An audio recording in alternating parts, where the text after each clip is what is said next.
بسم اللہ الرحمن الرحیم، السلام علیکم ورحمۃ اللہ وبرکاتہ۔ عابد رضا چینل کی طرف سے آج میں اپنے دوستوں کو رسول اللہ صلی اللہ علیہ وآلہ وسلم کا ایک فرمان سناؤں گا۔ آپ دوستوں نے اس پر ضرور عمل کرنا ہے۔ نبی اکرم صلی اللہ علیہ وآلہ وسلم نے ارشاد فرمایا کہ جس آدمی نے روزانہ بلا ناغہ ایک مرتبہ یہ کلمات کہے بطور وظیفے کے، وہ آدمی مرے گا نہیں یہاں تک کہ جنت میں اپنا مکان دیکھ لے یا اسے دکھا دیا جائے۔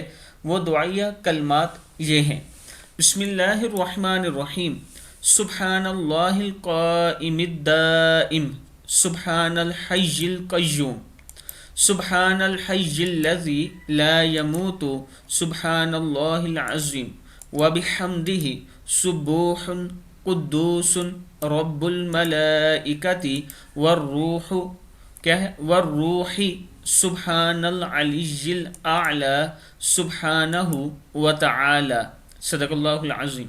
کتاب کا حوالہ یہ نیچے موجود ہے، آپ دوست دیکھ سکتے ہیں۔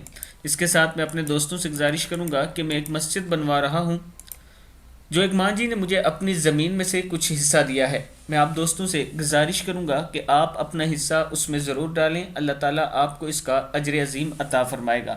اور اگر آپ کے والدین فوت ہو چکے ہیں تو ان کے نام پر ضرور اس میں ڈالیں تاکہ قیامت تک ان کو ثواب پہنچتا رہے۔ جو دوست تعاون کرنا چاہتے ہیں، یہ نیچے میرا واٹس ایپ نمبر ہے، اسی پر ایزی پیسہ اور جائز کیش بھی موجود ہے۔ اور اس کے ساتھ جو باہر سے تعاون کرنا چاہتے ہیں دوسرے ممالک سے، وہ اس پر مجھ سے رابطہ کر سکتے ہیں۔ السلام علیکم ورحمۃ اللہ وبرکاتہ۔